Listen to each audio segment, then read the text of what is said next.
I will also say that in the state of South Carolina, which I represent, there's no disturbance of an alarming character in any one of the counties in which the Republicans have a majority.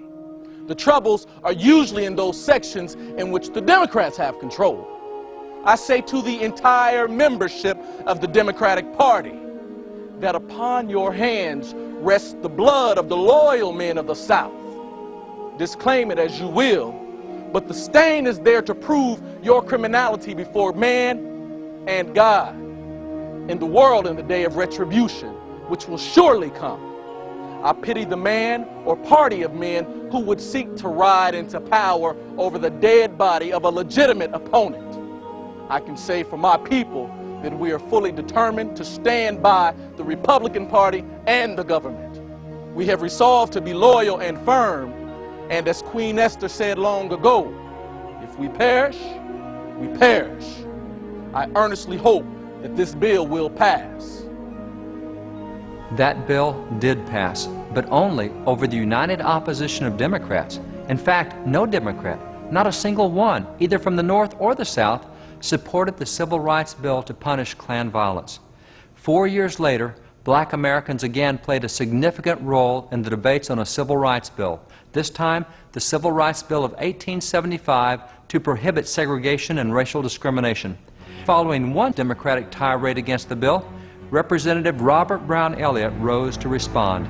It was such a climactic moment that the artist of the day created illustrations depicting the verbal battle that occurred between this black Republican and Democrat Alexander Stephens, who had been the Vice President of the Confederacy and who was a leader of the Democratic arguments on the bill. Elliott's magnificent response did not convert Alexander Stephens or the other Democrats, but it was so eloquent that it silenced them. In fact, the Democrats' rebuttal against Elliott was so weak that the best they could do was to claim that the speech was not really his, that it was so brilliant that someone else must have written it, that surely a black American such as Elliott could not have created such a masterful speech.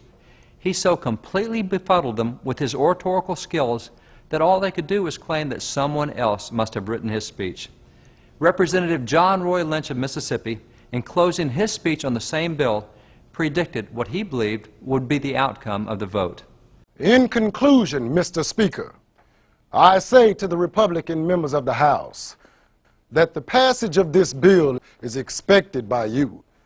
If any of our Democratic friends will vote for it, we will be agreeably surprised. But if Republicans should vote against it, we will be sorely disappointed.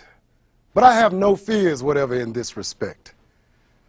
Republicans have stood by the colored people of this country when it was more unpopular to do so than it is to pass this bill. You have fulfilled every promise thus far, and I have no reason to believe that you will not fulfill this one.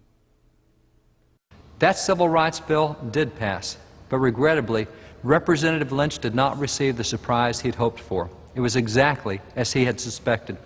While Republicans overwhelmingly supported the bill, not a single one of the 114 Democrats in Congress voted for that Civil Rights Bill.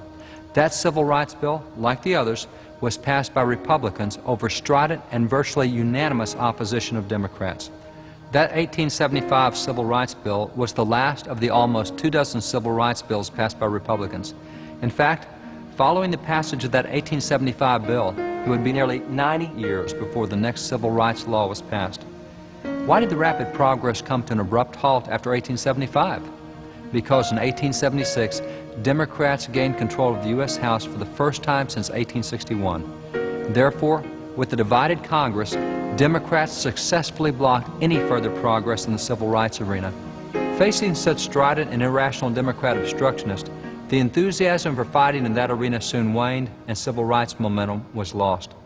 However, not only did Democrats gain the U.S. House in 1876, but they were able to bring Reconstruction to a close by having all federal troops withdrawn from the South, thus removing the final protective barrier between black Americans and those Democrats aggressively seeking to violate their newfound civil rights. From that point forward, the South became known as the, quote, solid Democratic South. Southern state legislatures were again solidly in the hands of Democrats, and white supremacy in the South was reestablished, barring Southern blacks from federal elective offices for an additional 70 years. Returning to 1876, public debate began to focus on issues that had already been raised in earlier civil rights laws, laws and issues that Democrats were now trying to reverse, issues such as education. For example, this piece, entitled Politics and the School Question, Attitude of the Republican and Democratic Parties in 1876, examined the contrasting positions of the two parties on the issue of education. The Republicans had supported public education for all children, regardless of race, but Democrats not only opposed public education for all children, but in fact strongly supported segregated education. For example, this is a published and widely distributed pro-segregation speech by Democratic Congressman James Harper of North Carolina. Notice its title, Separate Schools for Whites and Colored with Equal Advantages. Mixed schools? Never. Similarly, in 1875, the Democratic Executive Committee of Ohio issued this piece on public education to, as they said, expose the tricks of the Republican Executive Committee. What were the so-called dirty tricks of Republicans to which Democrats objected, and what was intended to be an insult about Republicans?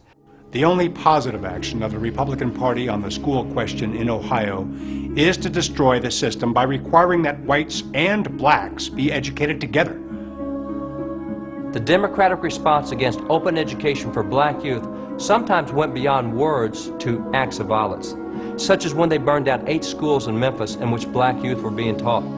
Additionally, since churches in the South frequently provided education for youth, such as St. Philip's Church in Richmond, churches were also frequently burned down. And this is a flyer distributed by the Klan in North Carolina showing a school teacher being stripped and beaten. That flyer, distributed to teachers, warned, "Miss Whoever, we send you a picture of the way we treated a Yankee schoolma'am in this county last year. Beware lest you share the same fate." Black leaders understood that good education was important not only to black Americans, but also to the future of the country. Representative Joseph Hayne Rainey, speaking on a bill to strengthen the education system for all students, including young black students, wisely reminded the opposing Democrats, I shall remind the House of one thing more. The youth now springing up to manhood will be the future lawmakers and rulers of our country. That they should be intelligent and thoroughly educated is a prime necessity and of great importance, which is admitted by all and denied by none.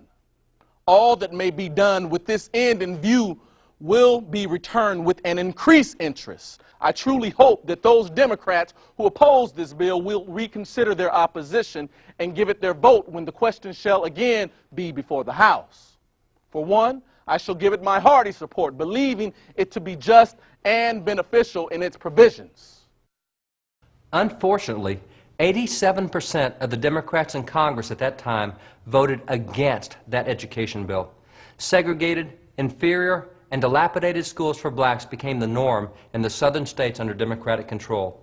In 1954, the Supreme Court in Brown versus Board of Education finally struck down state segregation laws in education, thus reinstating what Republicans had done nearly 75 years earlier in the 1875 Civil Rights Bill. What was the Southern Democratic response to the court decision finally ending segregated education? There was a twofold response, one of words and one of actions.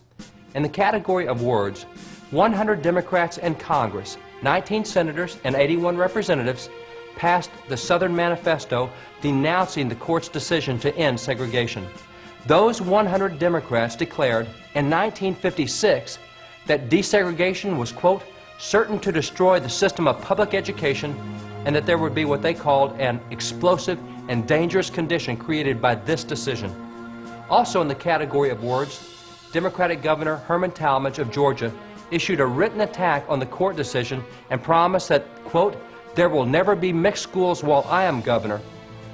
Mississippi Democratic Governor James Coleman, when asked in an interview on Meet the Press whether the public schools of Mississippi would ever be integrated, succinctly replied, I would say that a baby born in Mississippi today will never live long enough to see an integrated school.